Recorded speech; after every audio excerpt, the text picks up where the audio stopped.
বৃহস্পতিবারও প্রার্থী ইস্যুতে বিজেপির বিক্ষুব্ধ গোষ্ঠীর ধর্ণা অব্যাহত রায়গঞ্জে। নিজেদের অবস্থানে অনড় বীণা ঝা, দারিকনাথ বর্মনরা। এদিনও একইভাবে ভূমিপুত্র বা ভূমিপুত্রীদের প্রার্থী করার দাবিতে সোচ্চার হন তারা। জেলা বিজেপি নেত্রী বীণা ঝা বলেন, বারবার রায়গঞ্জ আসন থেকে বহিরাগত প্রার্থী আনা হচ্ছে কেন?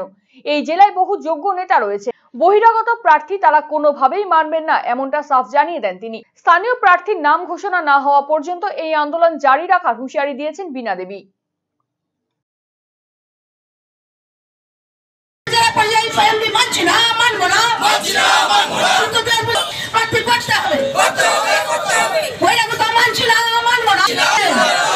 দেখুন, আমরা কালকে সকাল 10টা থেকে এখানে বসেছি, সারা রাত এখানেই ছিলাম।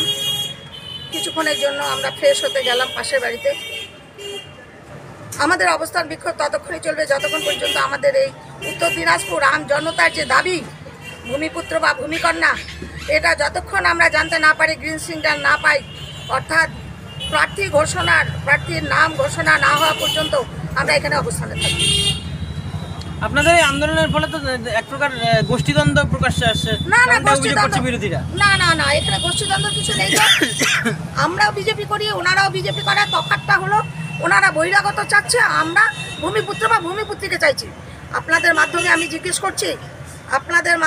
জিজ্ঞেস করতে চাই, উত্তর দিনাজপুর জেলাতে কি শিক্ষিত ছেলে মেয়ে নেই?